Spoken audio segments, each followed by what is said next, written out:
दोस्तों नमस्कार, कैसे हैं आप सब। उम्मीद है कि बढ़िया होंगे और सच में बिहार बदलने का समय है, क्योंकि आज हम सब मिलकर ये जितने भी युवाएं हैं, और निश्चित है कि आप युवा हैं तो सच में चाहते हैं कि कुछ नया हो, नया तरीका हो। आज सुबह से आपने एक खबर देखा और वीडियो काफ़ी ज़्यादा तेज़ी से वायरल भी हुई कि डीलर के सामने मैंने एसडीओ साहब को कॉल लगाया था। मैं आज जो निकला था अपने गाँव में, हमारे पंचायत में 4 डीलर हैं और जहाँ से राशन मिलता है लोगों को, आप सबको पता है कि ये राशन का जो गड़बड़ी है ये पूरे बिहार में चल रहा है। हाँ, सबको पता ये भी है कि भाई नीचे से लेकर ऊपर तक जो है इसमें खेल होता है और सबका मेल होता है निश्चित। लेकिन क्या हम ऐसे ही छोड़ देंगे अपने बिहार को? ऐसे ही रहने देंगे कि जो चीज़ जहाँ पड़ा हुआ है उसी तरह रहने दें और हम भी आए राजनीति में तो वैसे ही चलने दो जैसे चल रहा है? नहीं, मैं ये सोच के तो राजनीति में आया भी नहीं था। मैंने ये सोच के शुरुआत ही नहीं करी। मैंने एक गांव से ही, अपने पंचायत से ही क्यों शुरुआत करा? शुरुआत इसलिए करा था क्योंकि सबसे पहले मैं चाहता था अपने घर को बदलना, और बदलने की दिशा पता है मुझे। रास्ते पर चल पड़ा हूँ, सहयोग भी मिल रहे हैं, विरोध भी हो रहे हैं, और निश्चित है कि मेरे अच्छा करने से किसी न किसी का बुरा तो होता है और वैसे लोगों को तकलीफ भी बहुत ज़्यादा होगा। खैर, मैं ये जानकारी आपको दे दूं कि जब सबसे पहले मैं मुखिया बना था तो हमारा सबसे पहले जो था कि स्कूल का एक वीडियो आपने देखा था कि सबसे पहले मैंने स्कूल के शिक्षकों को बोला कि भाई सब लोग समय से आइए, टाइम से आइए और बच्चों को पढ़ाइए। चाहे व्यवस्थाएं जो भी है आपके पास, जितनी ही व्यवस्था है, हम पढ़ा तो अच्छा सकते हैं। पढ़ाने के लिए तो हम कहीं पेड़ के नीचे बैठ के भी, बिना दड़ी के घास पर भी बैठ के पढ़ाई की जा सकती है। तो जो चीज़ें नहीं हैं उसके लिए सिर्फ नहीं रोना है, जितनी मेरे पास सुविधाएं हैं उसमें भी हमको किसी तरह काम चलानी है। प्रयास रहता है कि बेहतर करने का, हमेशा कि कुछ नया हो। और जब उसी टाइम मैं डीलर सबके पास भी गया था, क्योंकि मैं शुरू से देख रहा था, मैं बचपन से मैं खुद जाता था कोटा में अनाज लेने के लिए, तो मैं देखता था कि माँ जो है सिलाई करती थी तो कितनी मुश्किलों से 10 रुपया 12 रुपया जोड़ कर देती थी, तो एक दिन महीने में जाकर कोटा में से लोग अनाज लेने जाते थे।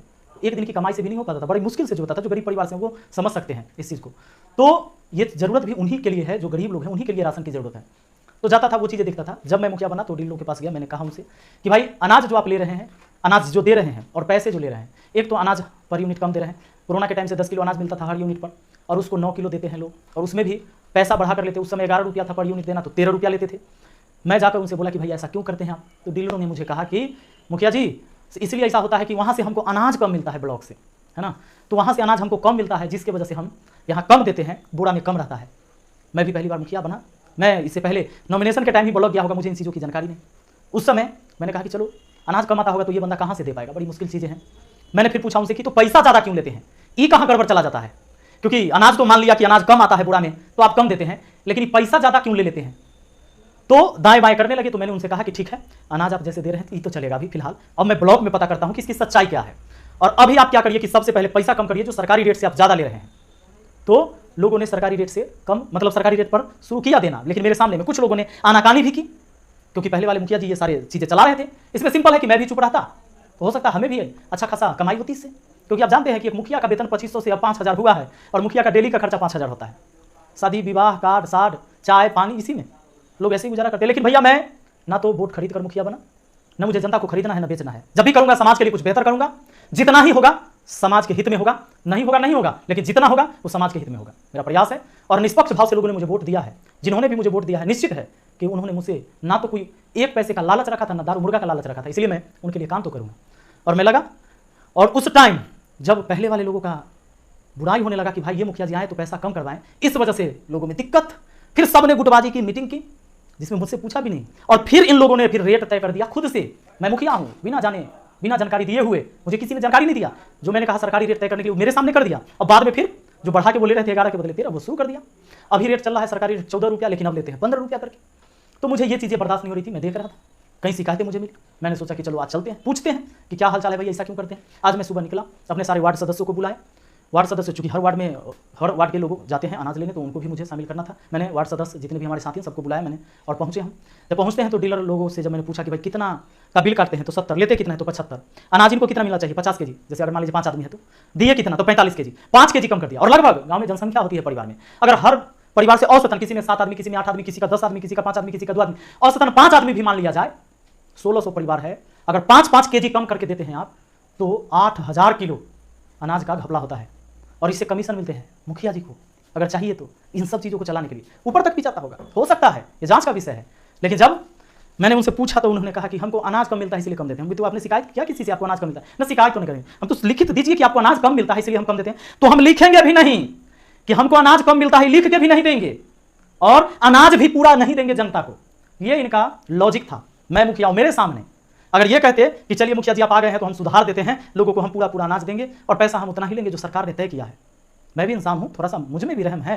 और मैं कहता कि भाई गलती मानते हैं तो चलो आगे से ठीक करके सबको दो, है ना, किसी के पेट पर लात मारने की कोई जरूरत। लेकिन आपने देखा होगा वीडियो में डीलरों ने मेरे साथ कैसा बिहेव किया। मैं मुखिया हूँ, पंचायत का प्रधान हूँ मैं, और मेरे सामने नहीं हम रिजाइन दे देंगे लेकिन अनाज पूरा नहीं देंगे ना। तब मैंने एसडीओ साहब को कॉल लगा दिया। एसडीओ साहब ने कहा कि ठीक है सर, कार्रवाई होगी और लिखित दीजिए मुझे। मैंने लिखित उनको दे दिया और वहाँ से एमओ साहब का भी कॉल आया। उन्होंने कहा कि मैं इन सब का लाइसेंस रद्द करता हूँ जो लोग ऐसे बोले हैं और जो ऐसे करते हैं, और मुझे उम्मीद है कि ऐसा होगा। और एमओ साहब भी आए और सर्वेक्षण करके गए हैं। अब देखना है आगे की क्या प्रक्रिया होती है। और दोस्तों, इस मतलब दिन भर का जो कार्यक्रम के बाद जो सामने आया नतीजा वो देखिए।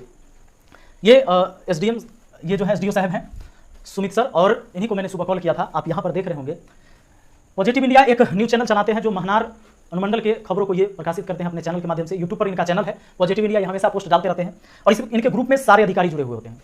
तो इन्होंने खबर दिया अभी थोड़ा देर पहले कि काफ़ी शिकायत मिलने के बाद स्टेट फूड कॉर्पोरेशन के महनार गोदाम का आज आईएएस सुमित कुमार ने निरीक्षण किया। डिजिटली अपलोडेड डाटा के अनुसार स्टॉक सही पाई गई।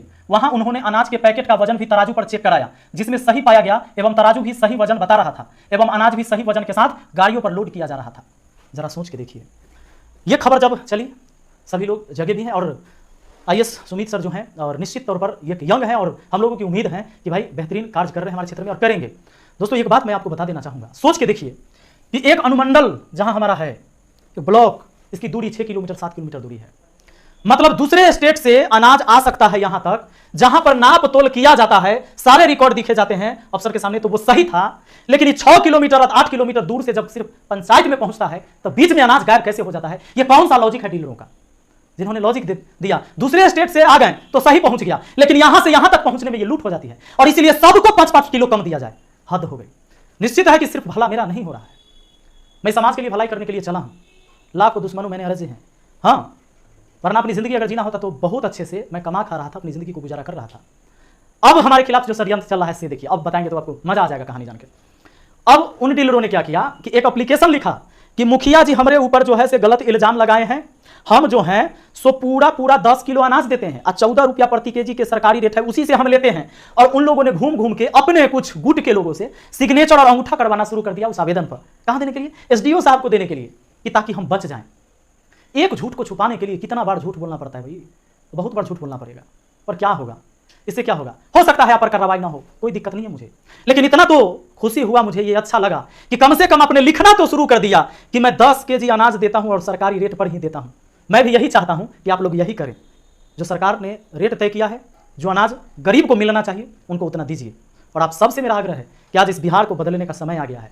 आप सब अपने जगह, हर जगह अपनी आवाज़ को बुलंद कर सकते हैं और जरूरी नहीं कि सिर्फ मैं यहाँ करूँगा तभी बदलेगा, ये हर जगह से बदलेगा और ये शुरुआत है और निश्चित बदलेगा। और मुझे पूरा भरोसा है जैसे आप लोगों का सहयोग मिलता है ये बदलाव आएगा। और भाई मीडिया कर्मी, ये बहुत बड़ी चीज़ें हैं। अगर आपको सच में न्यूज़ बनाना है ना, अगर आपको थोड़ा सा भी इस पर निगाह जाता है, नज़र जाता है, तो जाइए और बिल्कुल अपने डीलरों से और उनसे पूछिए कि भाई आप अनाज कम क्यों देते हैं, गरीब को उनका अनाज क्यों नहीं देते हैं। निश्चित है कि हमारे आपके जैसे जो लोग हैं तो शायद अब मान लीजिए कि बहुत पैसा कमाते होंगे तो वो अनाज नहीं खाइएगा, लेकिन बहुत सारे गरीबों के लिए ना उसकी भी लाले पड़ते हैं। तो वैसे लोगों का हक नहीं छीनना चाहिए। और आप सबसे मेरा अनुरोध है, इस वीडियो को जरूर शेयर करिए और इसी तरह का अगर आप मेरा समर्थन देना चाहते हैं, इस चैनल को सब्सक्राइब करिए, शेयर करिएगा इस वीडियो को। मिलते हैं फिर अगली वीडियो में, धन्यवाद।